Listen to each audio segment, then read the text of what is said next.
नमस्कार दोस्तों, मेरा नाम है सौरभ और स्वागत है आपका मगध एजुकेशन में। There is no permanent friend और enemy as far as geopolitics is concern. जी हाँ दोस्तों, आपने बिल्कुल ठीक सुना कि जियो पॉलिटिक्स में कोई भी परमानेंट दोस्त या दुश्मन नहीं होता है। अगर कोई एक चीज़ परमानेंट होता है तो वो है खुद का इंटरेस्ट। दोस्तों यहाँ पे जिस प्रकार से यहाँ पे अमेरिका इंडिया के ऊपर एक के बाद एक टैरिफ अनाउंस करता जा रहा है, सिर्फ इसलिए कि जो इंडिया है वो रसिया से डिस्काउंटेड प्राइस पर पेट्रोलियम प्रोडक्ट यहाँ पे खरीद रहा है। इस बीच देखने को मिल रहा है कि इंडिया और चाइना काफ़ी क्लोज आते नजर आ रहे हैं। दोस्तों यहाँ पे आपको बता दें कि 2020 में गलवान डेडली क्लैश जो हुआ था यहाँ पे, उसके बाद इंडिया और चाइना के बीच में जो रिलेशन था वो काफ़ी एक तरीके से कह लिए कि यहाँ पे बॉटम नेक पे पहुंच चुका था। यहाँ पे दोस्तों दोनों देशों के बीच में यहाँ पे बॉर्डर टेंशन काफ़ी ज़्यादा यहाँ पे बढ़ गए थे, जिसके बाद यहाँ पे जो चाइना है बाकायदा यहाँ पे तो फ्लाइट सस्पेंड कर लिया यहाँ पे, और बॉर्डर टेंशन बने होने के कारण कई सारे जो ट्रेड वगैरह है उसमें भी यहाँ पे बाधाएं आने शुरू हुई यहाँ पे। और इसी साल के यहाँ पे मार्च अप्रैल के महीने में जो चाइना है उन्होंने यहाँ पे इंडिया को जो भेजा जा रहा था, चाहे वो टनल बोरिंग मशीन हो, फर्टिलाइजर हो या रेयर अर्थ मिनरल हो, दोस्तों उस पर चाइना ने रेस्ट्रिक्शंस लगा दिया, जिसके कारण इंडिया के अंदर यहाँ पे जो ऑटोमोबाइल इंडस्ट्री है उनको काफ़ी ज़्यादा प्रॉब्लम यहाँ पे होने लगा था। तो यहाँ चाइना हमारे लिए काफ़ी ज़्यादा यहाँ पे इंपॉर्टेंट था दोस्तों यहाँ पे। लेकिन जिस प्रकार से यहाँ पे अमेरिका चाइना के ऊपर और इंडिया के ऊपर टैरिफ लगाते जा रहा है, इस वजह से यहाँ पे इंडिया है वो चाइना के काफ़ी करीब आता हुआ नजर आ रहा है दोस्तों। और एक बहुत बड़ा जियोपॉलिटिकल चेंज भी यहाँ पे देखने को मिल रहा है। एक समय पे लग रहा था कि जो भारत है वो अमेरिका के काफ़ी क्लोज आता जा रहा है यहाँ पे, और ये चाइना को भी पसंद नहीं आ रहा था। यहाँ पे चाइना नहीं चाहता है कि जो अमेरिका है वो अपना दादागिरी यहाँ पे पहले की तरह दिखाता रहे दोस्तों। यहाँ पे अब बिल्कुल चाइना जो है वो फ्रंट से लीड करने की तैयारी में यहाँ पे लग रहा है यहाँ पे। तो थोड़ा सा यहाँ पे कॉन्टेक्स्ट समझ लेते हैं। जैसे कि आपने जाना कि 2020 में जो डेडली गलवान वैली क्लैश यहाँ पे हुआ था, उसके बाद इंडिया और चाइना का जो रिलेशन है, जियोपॉलिटिकल जो रिलेशन है वो निचले स्तर पे चला गया था दोस्तों यहाँ पे। लेकिन एक बार फिर से यहाँ पे अब दोनों देश करीब यहाँ पे आते हुए नजर आ रहे हैं। यहाँ पे जो चाइना के फॉरेन मिनिस्टर यहाँ पे वांग ई, वो फिलहाल यहाँ पे कल आए हुए थे और आज तक यहाँ पे रहेंगे, न्यू दिल्ली यहाँ पे आए हुए हैं दोस्तों यहाँ पे। और बाकायदा जो हमारे देश के नेशनल सिक्योरिटी एडवाइजर है अजीत डोवाल, और साथ में फॉरेन मिनिस्टर एस जयशंकर के साथ उनकी मीटिंग भी हुई है। और बाकायदा यहाँ पे उन्होंने आश्वासन दिया है कि जो चाइना आपके देश के ऊपर यहाँ पे जो रेयर अर्थ मिनरल हो गया या फिर यहाँ पे टनल बोरिंग मशीन हो गया या फर्टिलाइजर जो हो गया दोस्तों, ये काफ़ी तीनों क्रूशियल और क्रिटिकल यहाँ पे है। इसका थोड़ा सा यूज भी देखेंगे यहाँ पे। लेकिन इसके ऊपर से जो रेस्ट्रिक्शंस वगैरह यहाँ पे लगे हुए थे, चाइना ने यहाँ पे उसको लिफ्ट करने का मन बना लिया यहाँ पे। तो आप देख सकते हो कि कितना ज़्यादा एक तरीके से जियोपॉलिटिकल चेंज होता हुआ दिख रहा है। तो सबसे पहला नंबर 1 पे आता है यहाँ पे रेयर अर्थ मिनरल दोस्तों। यहाँ पे आज के टाइम पे यहाँ पे पूरी दुनिया में अगर सबसे ज़्यादा क्रिटिकल कोई चीज़ है तो रेयर अर्थ मिनरल यहाँ पे, रेयर अर्थ मैग्नेट आप पकड़ के चलो यहाँ पे। इलेक्ट्रॉनिक इंडस्ट्री में हो गया या फिर डिफेंस इंडस्ट्री में हो गया, इसकी काफ़ी ज़्यादा यूज होता है दोस्तों। आप इसका इस बात से अंदाज़ा लगा सकते हो यहाँ पे कि हमारे देश की जो ऑटोमोबाइल इंडस्ट्री है उनका जो अधिकांश पार्ट जो यूज होता है यहाँ पे रेयर अर्थ मिनरल का, उसका 90% दोस्तों वो चाइना से ही आता है। क्योंकि ग्लोबली रेयर अर्थ मिनरल का प्रोडक्शन हो या प्रोसेसिंग हो, इसका अकेले मार्केट 90% मार्केट शेयर जो है वो चाइना होल्ड करता है यहाँ पे। वैसे देखा जाए तो पूरी दुनिया के अंदर भारत जो है वो रेयर अर्थ मिनरल के रिजर्व के अगर जो बात किया जाए तो 5वां सबसे बड़ा देश होता है। लेकिन किसी प्रकार का हमारे देश के अंदर प्रोडक्शन की फैसिलिटी यहाँ पे अवेलेबल नहीं होने के कारण आज के टाइम पे हम रेयर अर्थ मिनरल के लिए चाइना के ऊपर हैवली डिपेंडेंट है दोस्तों यहाँ पे। और बाकायदा जो हमारी ऑटोमोबाइल इंडस्ट्री है, जब से यहाँ पे चाइना ने रेस्ट्रिक्शंस लगाए उसके बाद इन्होंने वार्निंग भी दिया था यहाँ पे कि अगर जो चाइना इसको और ज़्यादा दिनों तक होल्ड करके रखता है, रेस्ट्रिक्शंस लगा रखता है यहाँ पे, तो हमारी अपनी ये हम जो इंडस्ट्री चला रहे हैं उसको बंद करना पड़ जाएगा दोस्तों। और अगर जो ऐसा होता तो हमारे देश की इकोनॉमी पे इसका बहुत बुरा असर पड़ता है यहाँ पे।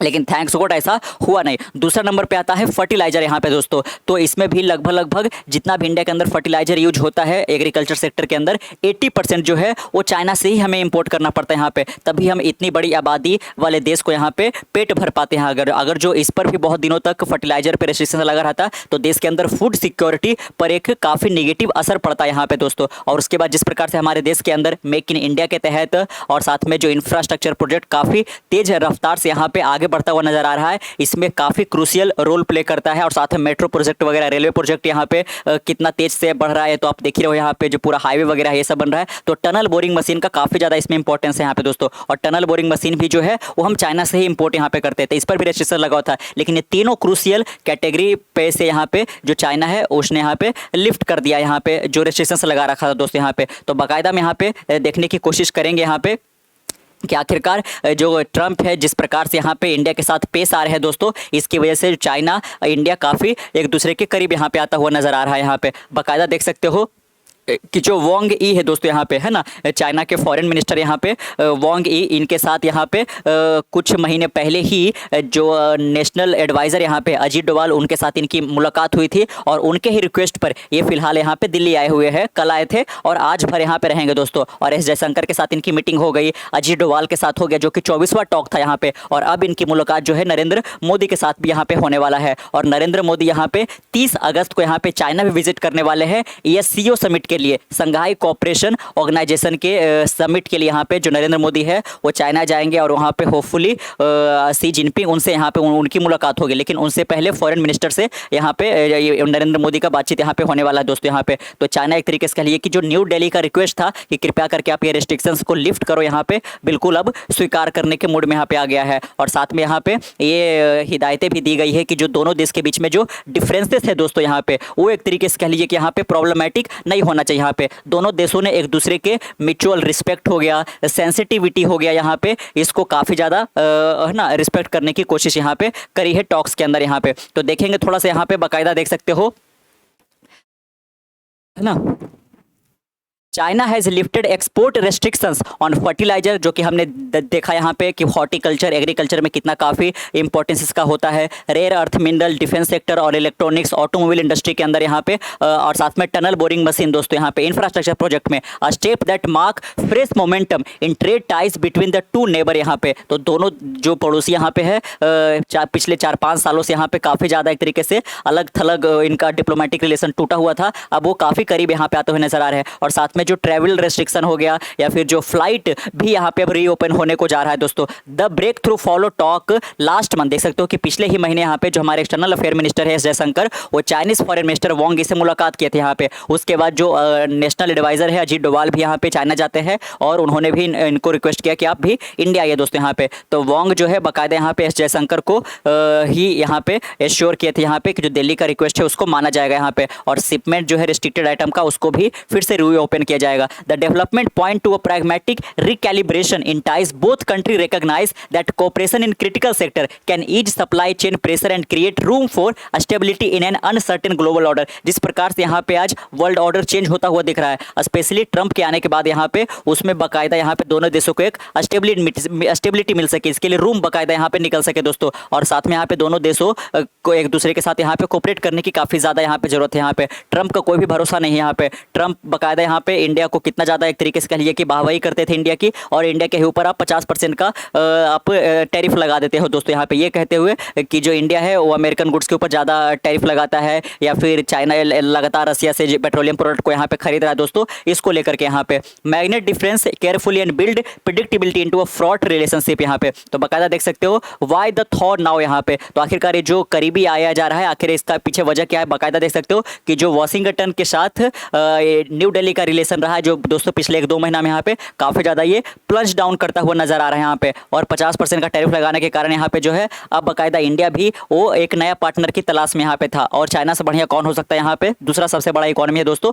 भले ही बॉर्डर रीजन हम दोनों देशों एक दूसरे के साथ शेयर करते हैं तो कई सारे डिफरेंसेस जरूर है, लेकिन वो डिस्प्यूट में नहीं बदलना चाहिए। यहाँ पे दोनों देशों को एक दूसरे का जो डिफरेंसेस है, सेंसिटिविटी है, रिस्पेक्ट है, उसको ध्यान में रखना चाहिए। The rupture threaten years of growing alignment in tech and security meant to check China. Beijing meanwhile has every reason to welcome the friction। यहाँ पे Manoj केलरवानी of the Takshila Institution told the New York Times that a certain amount of restructure in Beijing, a breakdown of political trust between New Delhi and Washington works in Beijing favor। यहाँ पे कि जो new Delhi और America के बीच में जो इस तरीके से डिस्प्यूट बढ़ता जा रहा है, ये बाकायदा बीजिंग के लिए सबसे अच्छा टाइम यहाँ पे होता जा रहा है दोस्तों। लास्ट टाइम अगर जो हम देखें मोदी का सी जिनपिंग के साथ मुलाकात हुआ दोस्तों कजार में, यहाँ पे ब्रिक्स के साइड लाइन पे यहाँ पे अक्टूबर 2024 में। और अब फिर से एक दोनों देश जो है एक दूसरे से मिलने वाले हैं। बाकायदा देख सकते हो China allowed Indian pilgrim to visit site in Tibet in June. यहाँ पे जून के महीने में तिब्बत जाने के लिए इंडियन पिलग्रिमेज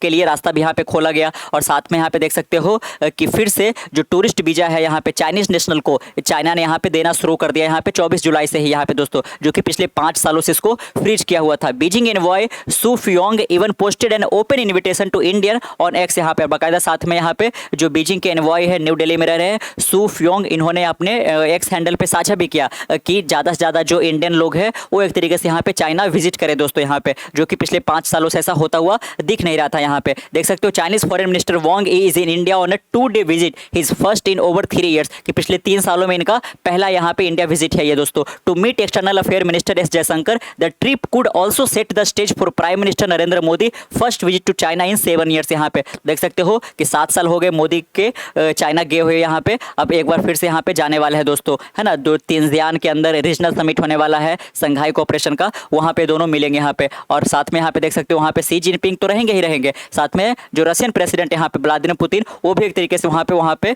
मौजूद होंगे यहाँ पे। तो देख सकते हो कि रशिया, चाइना और इंडिया जो है वो एक तरीके से काफ़ी करीब अब आते हुए नजर आ रहे हैं। अब जो अमेरिका का धमकी है, जो इस प्रकार से यहाँ पे टैरिफ का जो आप प्रेशर बिल्ड कर रहे हो यहाँ पे, अब ये बहुत ज़्यादा चलने वाला नहीं है दोस्तों यहाँ पे। तो ये बहुत बड़ा संदेश जो है अमेरिका के लिए भी है, अगर जो आप ऐसा कुछ करोगे तो इंडिया जो है वो एक तरीके से एक बार फिर से चाइना के साथ जरूर जाएगा दोस्तों। The manufacturing reality daily can't ignore यहाँ पे। और बाकायदा हमारे पास ऐसा ऑप्शन भी नहीं यहाँ पे कि नहीं फिर आप क्यों चाइना के साथ जा रहे हो दोस्तों यहाँ पे, क्योंकि हमने जाना कि जो तीनों क्रिटिकल सेक्टर यहाँ पे है, एक तो फर्टिलाइजर वाला हो गया, एक आपने जाना कि जो टनल बोरिंग मशीन हो गया, और साथ में यहाँ पे जो रेयर अर्थ मिनरल है ये काफ़ी क्रिटिकल है यहाँ पे। और 90% मार्केट शेयर अकेले चाइना होल्ड करता है यहाँ पे। हमारे पास रिजर्व तो है लेकिन प्रोसेसिंग यूनिट वगैरह हमारे पास नहीं है दोस्तों। तो हम चाइना को इस पर्टिकुलर कैटेगरी में दरकिनार कर ही नहीं सकते थे, क्योंकि हमारे साफ यहाँ पे जो ऑटोमोबाइल इंडस्ट्री वाले हैं उन्होंने साफ साफ वार्निंग दे दिया था कि इंडस्ट्री को बैठाना पड़ सकता है, बंद करना पड़ सकता है, और इसका हमारी इकोनॉमी पर, हमारे जीडीपी के ऊपर बहुत बुरा असर यहाँ पे पड़ता दोस्तों। रुपये का डिप्रिसिएशन काफ़ी ज़्यादा यहाँ पे देखने को मिलता है यहाँ पे। तो बाकायदा चाइना के साथ हमें जाना ही था यहाँ पे, और चाइना भी इसको बाकायदा वेलकम किया है यहाँ पे। ऐसा नहीं है कि चाइना इंडिया के ऊपर प्रेशर बनाने की कोशिश कर रहा है, क्योंकि चाइना भी काफ़ी ज़्यादा एक तरीके से कह लीजिए कि प्रॉब्लम में है अमेरिका की वजह से। यहाँ पे आपने देखा होगा कि किस प्रकार से यहाँ पे टैरिफ टेंट्रम चला चाइना और अमेरिका के बीच में। 150%, 200% तक यहाँ पे टैरिफ दोनों देशों ने एक दूसरे के ऊपर अनाउंस कर दिया दोस्तों यहाँ पे। तो चाइना और अमेरिका के बीच में जो ट्रेड वॉर ये का जो एपिसोड अनफोल्ड हुआ, और साथ में यहाँ पे अमेरिका जो अब इंडिया के ऊपर भी लगा रहा है टैरिफ, इसकी वजह से यहाँ पे दोनों देश काफ़ी करीब नजर आते हुए आ रहे हैं यहाँ पे। और इसमें जो इंडिया का तो फ़ायदा जो दोस्तों वो भी काफ़ी ज़्यादा है यहाँ पे। और चाइना जिस तेज रफ्तार से यहाँ पे ग्रो कर रहा है, आज के दिनों में इंडिया का जरूर यहाँ पे चाइना से एक तरीके से लिए कि इंस्पिरेशन लेने की ज़रूरत है। बाकी पास्ट में जितने भी डिफरेंसेस रहे हैं, क्लैश वगैरह रहा है, उन सबको भुलाने का टाइम यहाँ पे आ गया है। तो कैसा लगा आपका आज का वीडियो नीचे कमेंट बॉक्स में जरूर बताइएगा। मिलते कल एक नए वीडियो के साथ, तब तक के लिए keep learning, keep growing. This is Saurabh signing off next one. Bye bye.